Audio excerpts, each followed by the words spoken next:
to God as a Christian. So we start out here in John 9:4. It says, I must work the works of him that sent me.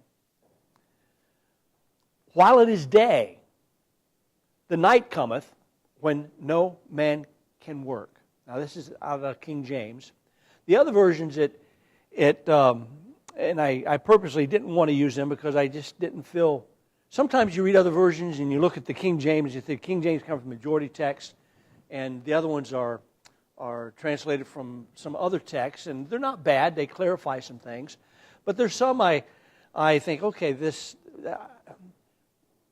Most of the other versions uses the word, we must work the works of him that sent me.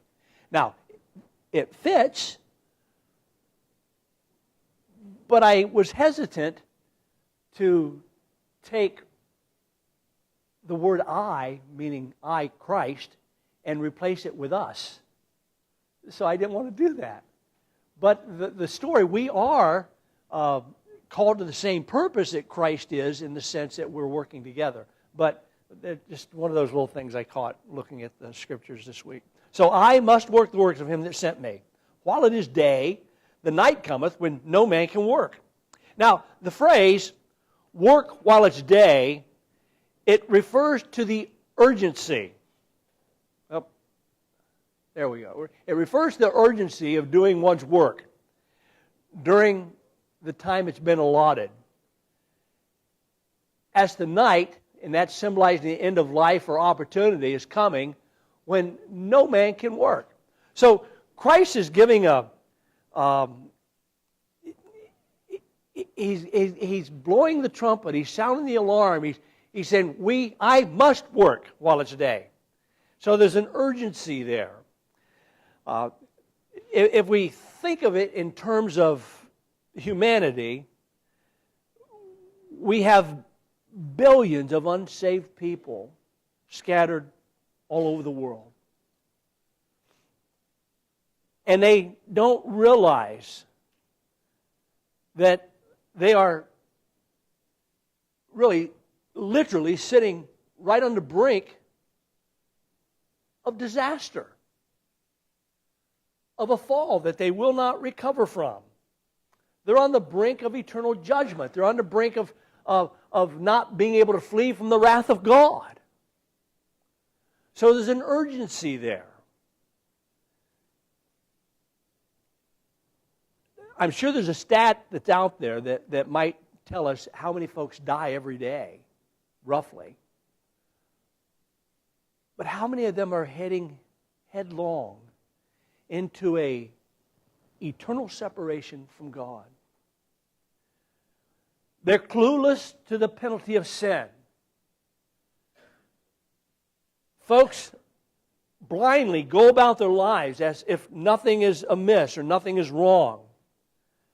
Eating, drinking, taking care of their daily affairs while living a life separated, totally separated from Jesus Christ. We don't have to travel very far into the world outside of our little realm to see that. You've got family members, you've got friends, you've got neighbors that are totally clueless to the penalty of sin.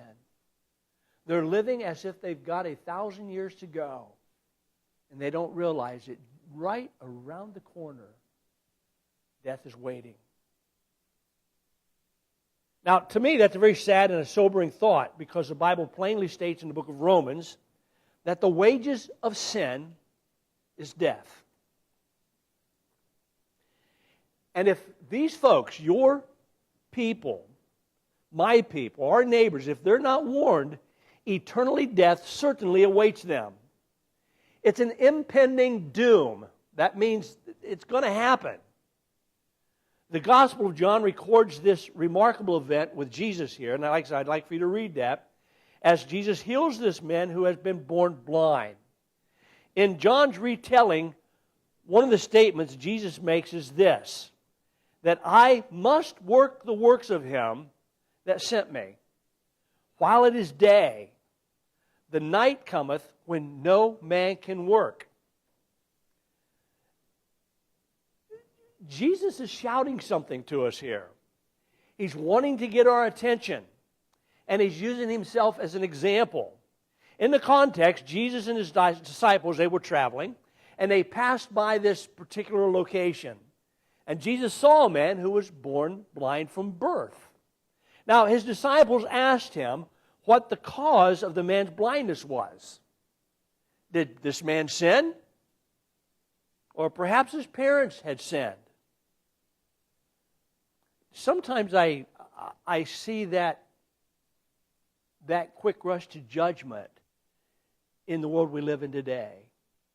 Somebody goes through a catastrophe, and we don't. They must have done something wrong. No, it's Christ. They perceived this man's blindness had something to do with him, so they inquired with Christ whose sin resulted in this man being born blind. Well, Jesus responds that the blindness wasn't the result of the sin of either, but the blindness was so that the works of God might be displayed.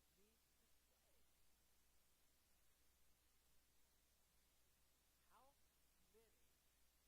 many works of God is not being displayed because we're not working on a day in our life? Is the glory of God being shown about as a result of your decision, of your getting involved? He says the blindness was so that the works of God might be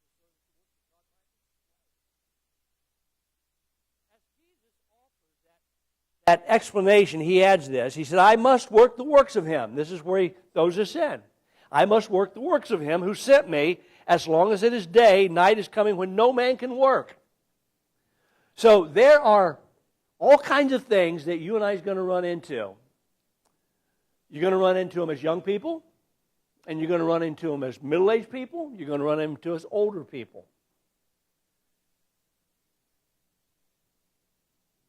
And the opportunity is there for you to display the glory of God.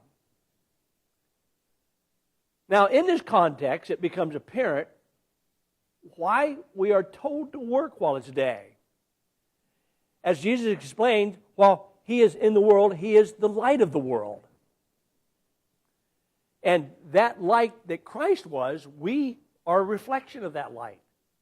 And we're told not to hide that light, not to be ashamed of it, not to put it in a second tier, but it ought to be a priority.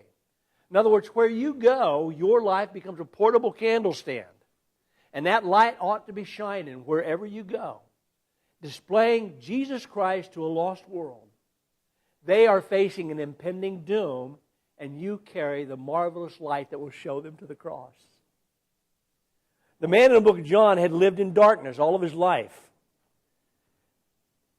But when Jesus came, bringing sight, he also brought light to this man's life that he had never had before. Never.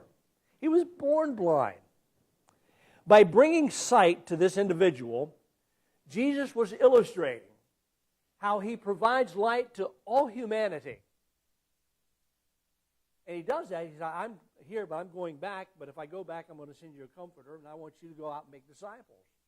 So he's providing light to all humanity. At the same time, he is telling us, you and I, his listeners, that we too are to work while it's day. Jesus is not prescribing just any kind of work. Rather, he says, we must work the works of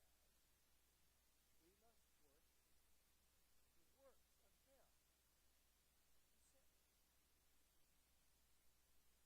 there to kind of bring this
finished. There's nothing else I'm going to be able to do because I will be dead, as far as this earth is concerned. Christ was redeeming the time. Remember, we talked about this a few weeks ago, and last week also probably. We buy up the time. We redeem the time, doing works that displayed who He was and who His Father was. You and I also need to display who we are in relationship to our Heavenly Father. We are Christians that first got that tag at Antioch because they behaved like Christ. They carried out His teachings, and they were called Christians. It's a beautiful word. We are Christians, and we ought to be displaying God to a lost and dying world. At that moment, Jesus was able to show His power over nature and to demonstrate that He is the light who enlightens every person. It wasn't a happen chance that He just come across this guy. Oh, look, there's a blind man. Oh, this will look good on my resume. I'll just let him see. No. That man was born blind, lived out his life to an adult for the very purpose that Jesus might display the glory of God.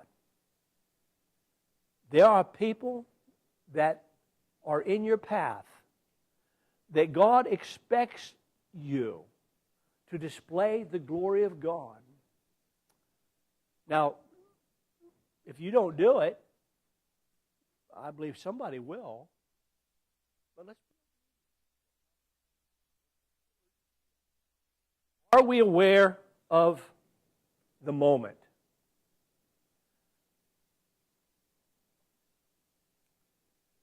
I hesitate to think about all the moments that's got by us that had within it an opportunity to display the glory of God. Are we aware of the moment? Are we aware of the urgency? Do we realize that we have an allotted amount of time? We're going to die. We're going to be dead. Are we aware of the urgency? People are heading out very quickly into an eternal destination. Only two places, in the presence of God or eternally separated from the presence of God.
Are we paying attention? what God's trying to tell us. I think God's trying to tell us things all the time. And He starts out when we're very young, when we're old enough to kind of know right and wrong. I think God begins to talk to us, and we need to pay attention to Him. Are we faithfully representing Him?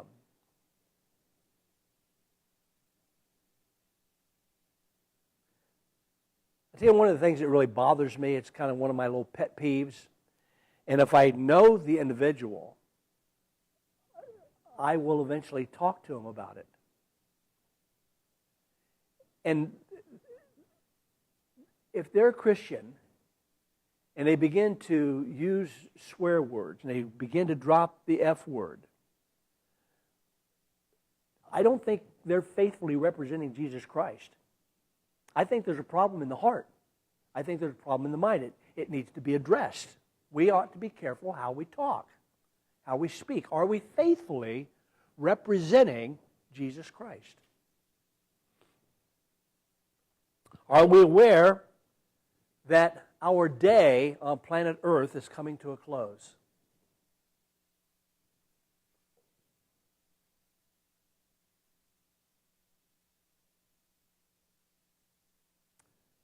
For example, Kevin, how old are you? I'm 69. Sarah, we know how old she is. She's 40. She told us a couple weeks ago. Kelly, how old are you? How old? 56.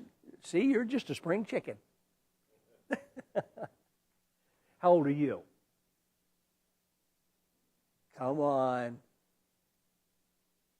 11. How old are you, young lady? 16?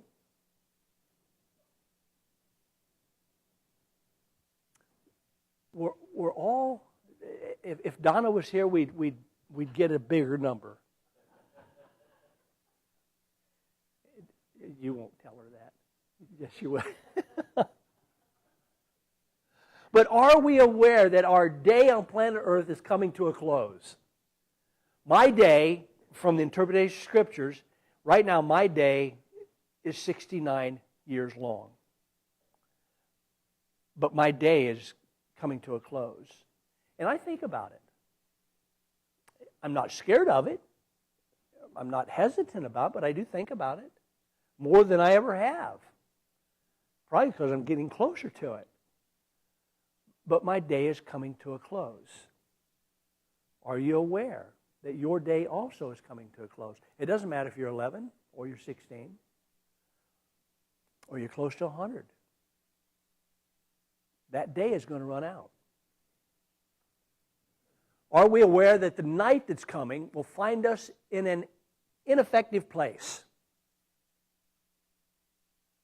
I will not be able to encourage you and share the good news with you and do the things I do once I go to that place that's referred to as night. I am going to be totally ineffective. Now, there might be some people that might repeat something I've said, and that won't last very long. Give it a couple generations, and even pictures of me that my grandkids or great-grandkids have, they will eventually find a place that nobody will want them. Have you ever been to an auction and you see pictures that's in an auction? Those were pictures that meant something to somebody at one time, but now they're just discarded. You will eventually be very ineffective. We have the light of the world, and Christ said of Himself, He said, I am the way and the truth and the life. So, just because we get to the place where we're going to be ineffective here, it doesn't mean that we're going to end being alive. We're going to be in a place called heaven. We're going to go into eternity, which is a whole new transition of where we're at down here. But down here, the urgency to share the gospel will be done. It'll be finished. Each moment with its own unique opportunities provided by God for His glory. So we need to consider how we can redeem the time to best work out the work that God has called us to do. Now, he tells us that the day is the most effective time to work. But as we've already kind of made the point, it's limited. No day lasts forever. Jimmy Carter just celebrated his 100th birthday. Coming to a close. As used by Christ here, day refers to the time left for Jesus to serve God's will on earth. Night refers to the rapidly approaching moment. That's when Jesus is going to die, bringing about an end to his earthly work. Jesus knows he has a finite amount of time to work in his earthly ministry. Likewise, you and I, as Christian believers, have only the days of our earthly existence to accomplish the work God has assigned for us in our time, in our generation.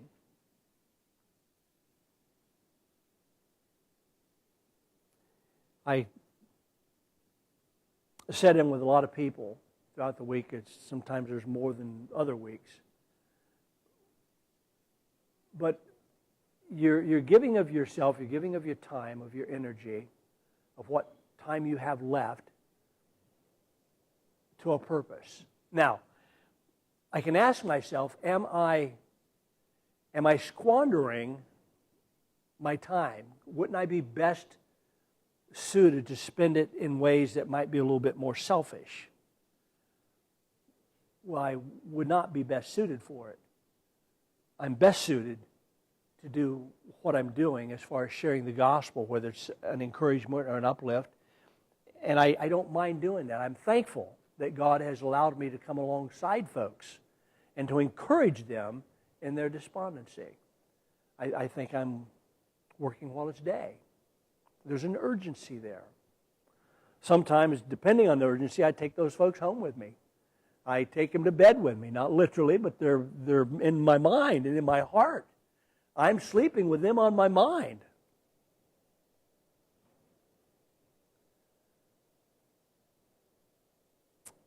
But I don't feel like I'm just wasting my time. Christ said, I must work. So he places an obligation to be responsible with his time. All who serve God must do so. An obligation, a responsibility. Again, Christ said, I must work the works of him that sent me. While it is day, he said, the night's coming when no man can work. This is what I believe Jesus was calling our attention to. No man can work the works of God when he's dead. Nor are we able to glorify him in the grave. Night has come. That moment is going to come for us. There's an urgency right now while it's day to work. People are going out of this life, heading to hell, your relatives, your neighbors, your friends. Totally separated from God. Christ said, I must work the works of him who sent me while it is day, because night is coming when no man can work. You will not be effective when this time comes in your life. Not for those on planet Earth. You're not going to come back as some kind of a Hank or a ghost. I don't know if that's the old saying, they call them Hanks. Haints. Is it haint? I think it's a haint. It's a spiritual ghost. But that's not going to happen. There's no coming back. You will be ineffective. In the book of Psalms, David says, what profit is there in my blood when I go down to the pit? Shall the dust praise you? Shall the dust declare truth? David knew what Christ spoke. It's our work to warn them in advance so that they can flee that judgment, the wrath of God, that they can find safe harbor in Jesus. It's vital that we use this period now to reach the lost and to work while there's still time to work. What did Jesus say? I must work the works of him that sent me. While it is day, the night cometh where no man can work. I think that this verse is incredibly important because it contains a strong admonition for every serious Christian. The attitude of Jesus is expressed in the Scripture. And that attitude that he expresses, I believe it must be our attitude as well. First, Jesus said, I must work. The word must carries the idea of an obligation, of a necessity. Jesus urgently and strongly felt that there was no option in the matter. Thus, the first part of the verse could be translated, for me there is no option. What is before me is certainly compulsory. I must work. I like that Jesus gave that example. He was the Son of God. He was there when God created. Let us create man. And here he's given the example. I don't live or work as if I was born with a silver spoon in my mouth. He's given an example. I must work. There's no option. I must work. Now, when Jesus went to say, I must work the works, the word works comes from the Greek word, and you've got it in your handout. I won't try to massacre it, which is a form of the word ergos. And that simply means work. However, when the word ergos becomes the word that you have in your handout, it depicts intensified work or something that is completely energized. It becomes more so.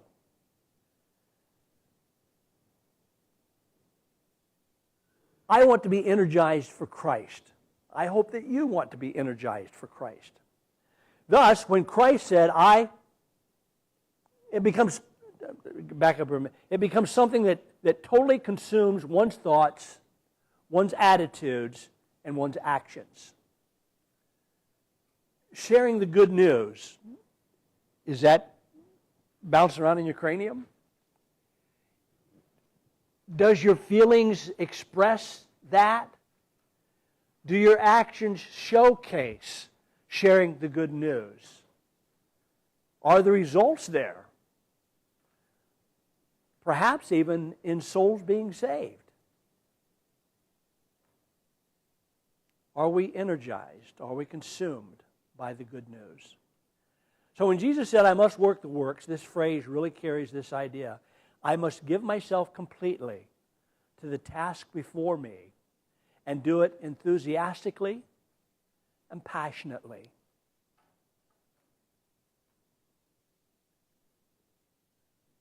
Now, there's a difference between enthusiasm and passionate living, passionate displaying, and someone that's just excited or charismatic. There's a difference. There are a lot of people that gets excited, and they might be labeled as charismatic in their presentation. A lot of people might talk about them and kind of lift them up. But inside, their hearts were never converted. And we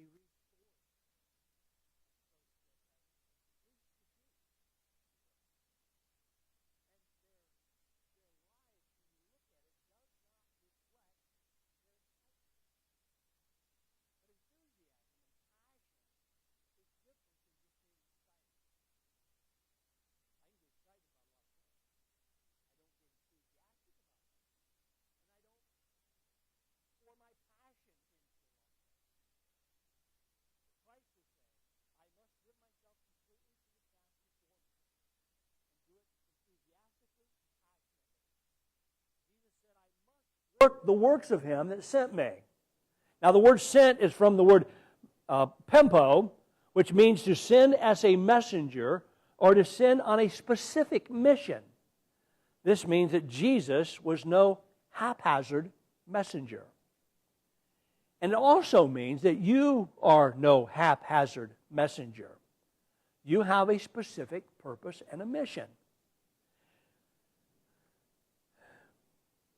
Likewise, you and I was with intent, sent by the Father for a specific reason. There's a lot of things that we have to focus on in this life. A lot of things we have to learn, a lot of things we have to be engaged with.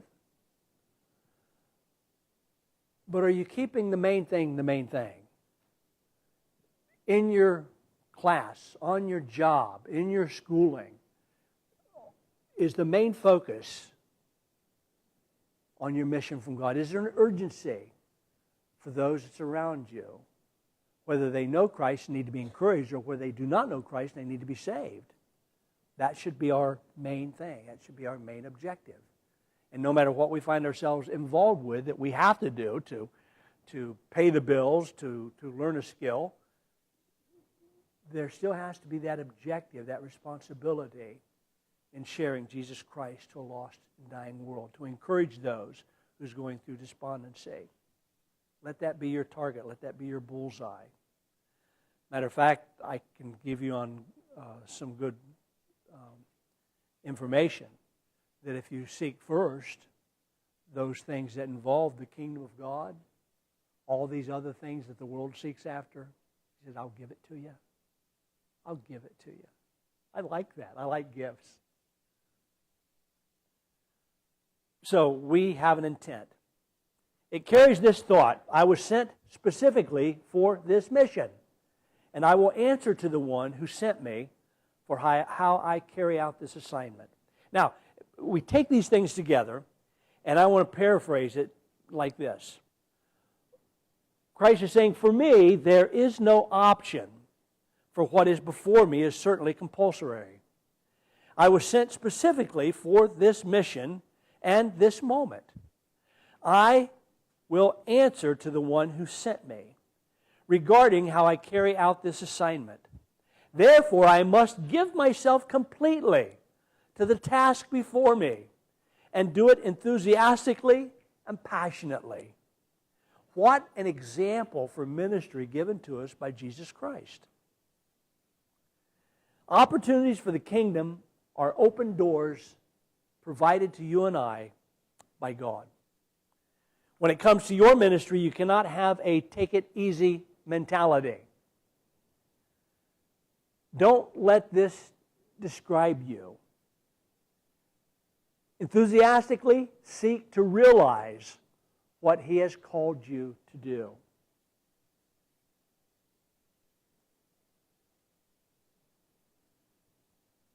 God has given us this moment where we can work to achieve something that's enormous, something that's grand, something that's bigger than what you are, something that will outlast you. These are opportunities, they're usually short-term, so we must seize the moment. And as that old saying goes, get her done. Get her done while it's day. There's a night that's coming.